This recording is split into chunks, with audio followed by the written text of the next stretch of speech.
claims that JD Vance is gaining traction with MAGA by becoming a social media provocateur and political... I see that Democrats play that game not as well as we could. That's kind of the... JD Vance is literally like an arm piece for Donald Trump. Yeah, To me, that you need a candidate who's like Trump on the left. The airways, the Democrats, get off your butts and start doing it. Welcome, Patriots. And today we're going to dive deep in Ville's program, where JD Vance has been the new provocateur of the right. And what this is causing on the left, we're going to find out now in this video. So stop everything you're doing and get ready for a groundbreaking analysis where we're going to expose the liberal media and show how conservatism is stronger than ever. Come with me on this. I guess a recent article in Politico claims that JD Vance is gaining traction with MAGA by becoming a social media provocateur. And political commentator and TikTok star Jack Schlossberg thinks Democrats need to follow his lead. Oh. Take a look. I think that the internet is a place where it's difficult to break through. And it's difficult to break through, especially if you're not saying something that's controversial or at least somehow unexpected. And I think that I see that Democrats play that game not as well as we could. That's kind of the game that the other side's been playing really well, which is flipping people out and getting a reaction is almost half the battle. So I guess the question is that what we need to do? Lee hits on something important. So that, if you follow Jack Schlossberg, is the most, whatever the opposite of unhinged is, it's the most hinged he ever seems. His social media, I remember when I first stumbled on it, I was like, I can't tell if this guy's being serious or if he's trying to just be a provocateur.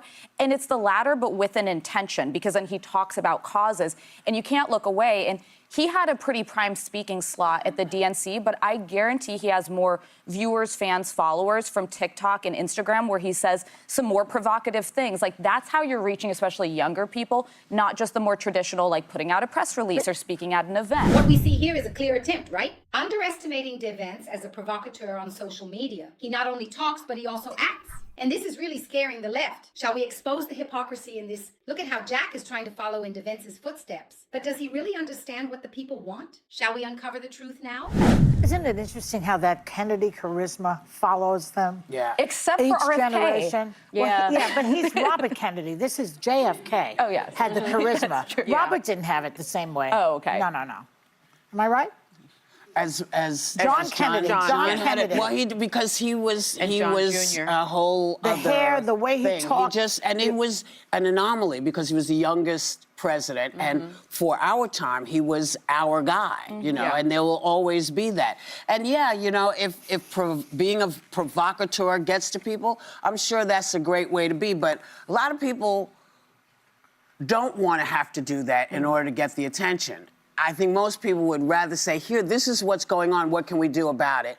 Rather than make you crazy and then do all, you know, but that's like time. That's like TikTok, y'all. But this guy mocks cat ladies. What's so provocative about that? No, but I would say that the difference between a Jack and a JD, though, is JD might be telling us the truth. Like, he says things that veer into exactly what they want to do. You know, he talks about, will the courts be able to hold Donald Trump accountable?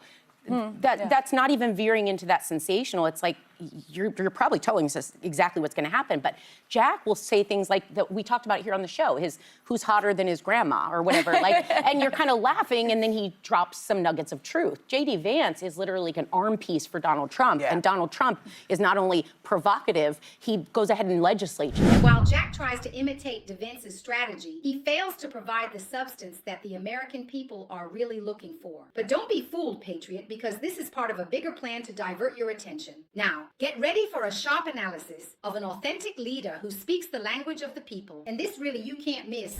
Yeah, but I don't know that I don't know that that's the way I want to communicate. I'm sure a lot of people, I'm sure it's great. And I, you know, I like that young people are paying attention, but I want them to pay attention to the reality of the reality.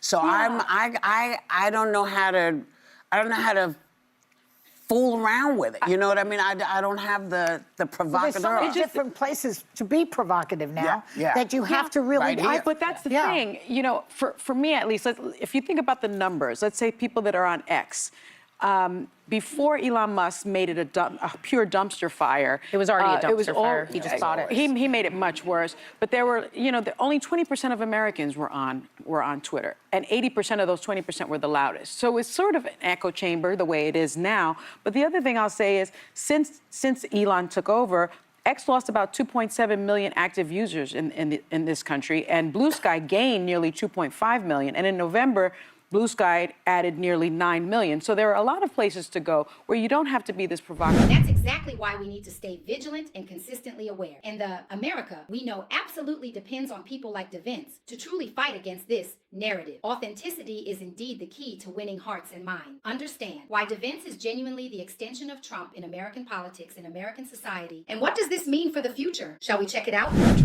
And the thing about social media is, you now don't have proper sourcing. So the information that you're getting, you can't really check it. So I don't know that the Democrats should embrace that kind of I think there's a difference, though, philosophy. Because I think there's a difference between, I've never liked the name calling. I've not liked the, Marjorie Taylor Greene goes low, so everyone has to go equally low. It's more of knowing where viewers are. 167 million Americans are on TikTok. You can't ignore that audience. I'm not on it. Risen by 400%. Right, but you control how you talk, and I think sometimes having a little edge, knowing what the cultural discourse is without being mean, carries more impact than just being the environmental stats are thus. You have to grab. It seems to me that you need a candidate who's like Trump on the left, somebody who speaks the vernacular. He comes out there and he might as well say, "Oh, I got a hemorrhoid today," and people like it because it's real. Well, they need somebody like that. Country, but the other thing is that it is, and not to media bash, but people keep saying, "Well, why aren't we hearing from people?" It's not that we're not hearing from Democrats. They're out there. Yeah. Jasmine Crockett's out there. AOC is out there. Yeah. People are out. Chuck Schumer, we see Chuck Schumer. You're not getting the coverage because to them, they're... JD Vance is not just an ally of Trump, no. He is a catalyst for the change we need to see. And while the Democrats hesitate indeed, JD Vance and Trump are shaping the future with concrete actions. And this, yes, is true leadership. Boring. They're not as much of I wanted to talk about Chuck Schumer the other day. but I guess what I'm saying is I'm saying to people are doing what they can do. They have a very slim minority. What am I saying? Minority, yeah. Minority. And they're doing what they can, and they're as vocal as they can be. But if you're not getting the information, and you're not hearing it, and we're not... and you're not getting it the way you used to get all kinds of information. It's hard to break through. Remember when Trump used to call in constantly? Yeah. He was on this show. Barbara interviewed him. He'd call in on Morning Joe all the time. And that is what they should be doing. Every time they should be ambushing the airways. The Democrats, get off your butts and start doing it. Who would you like to do that? Because I will say... I like Buttigieg, too. Peter's always out there. And I love Crockett. Great. Yes, they're all... Listen, I'm telling you, they're out there. They're out there doing it, and we're not getting it. Okay, I'm sorry. I mean, they could call into this show right now. No, we can. The truth is absolutely, undeniably, and indeed clear. While they are truly trying to twist the facts, we are here to remind them what really matters. And while the left tries to distract us with their empty narratives, we stand firm, fighting for an America that respects its values and its history. And if you, like me, believe in conservative values and in the strength we have to shape the future of America, leave your support in the comments and share this video to spread the messages. Together, we are much stronger. Thank you all very much. Until the next video.